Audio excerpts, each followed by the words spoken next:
নির্বাচন কমিশন বলেছেন যে কোনো রকমভাবে দেশের প্রধানমন্ত্রী বা কোনো রাজ্যের মুখ্যমন্ত্রী বা কোনো এই ধরনের পদে থাকা বা দায়িত্বে থাকা কোনো জায়গার চিঠির তারা উত্তর দিতে বাধ্য নন। তারা বিভিন্ন রাজনৈতিক দলের চিঠির উত্তর দিতে বাধ্য, সাধারণ মানুষের চিঠির উত্তর দিতে বাধ্য। যদি মমতা বন্দ্যোপাধ্যায় তৃণমূলের সুপ্রিমো হিসেবে চিঠি দিতেন তাহলে তারা উত্তর দিতেন, কিন্তু মুখ্যমন্ত্রী লেটারেড ব্যবহার করে তিনি কোনো চিঠি দিলে তার উত্তর তারা দেবেন না। এই বিষয়টা নির্বাচন কমিশনই ভালো করে বলতে পারবেন, তাদের মুখপত্র বলতে পারবেন, আমরা নই। কিন্তু একটা জিনিস পরিষ্কার যে বিচারকের ঘরে দাঁড়িয়ে বিচার পাচ্ছি না, আমরা বিচার পাচ্ছি না বলে আরো 5 মিনিট চেয়ে নেওয়া, এ তো অভূতপূর্ব। যাক, এটাও একটা নতুন নজির হয়ে থাকবে। আমরা লক্ষ্য রাখছি এই ধরনের চলমান মামলা নিয়ে আমরা এখানে বলবো না। মামলারও আমাদের ভারত রাষ্ট্রের যে বিচার ব্যবস্থা তার উপরে আমাদের যথেষ্টই সম্মান আমরা প্রদর্শন করি এবং আমরা মনে করি তাদের উপরে আমাদের আস্থা থাকা উচিত, আমরা আস্থা রাখি। যারা আস্থা রাখেন না সাধারণত বিচার ব্যবস্থার উপরে, তারা কি করবেন সেটা তারা বলবেন। কেননা বিধানসভার উপরে আস্থা না থাকাতে ওনারা বিধানসভা ভাঙচুর করেছিলেন। এবারে ওখানে কি হবে সে তো ভাবছি, তারপরে কি হবে সেটা আমাদের ভাবতে হবে। সুপ্রিম কোর্ট অনুভব করেছে যে লজিক্যাল ডিসক্রিপেন্সির নাম করে অত্যাচার হচ্ছে, নোটিশ ইস্যু হয়েছে।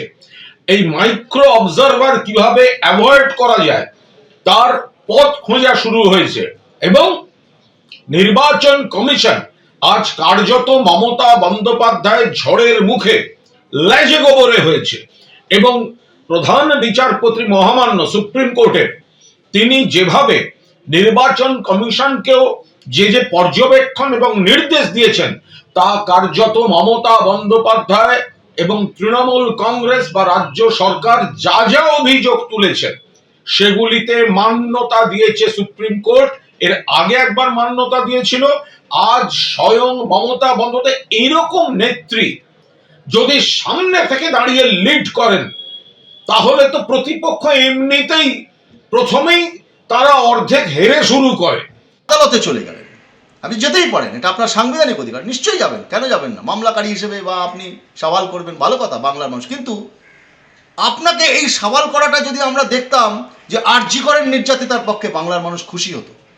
বাংলার মানুষ আপনাকে আবেদনকারী হিসেবে বা সওয়ালকারী হিসেবে সুপ্রিম কোর্টে দেখতে চেয়েছিল চোরেদের বিরুদ্ধে, যেখানে আপনার দলের লোকেরা যুক্ত ছিল।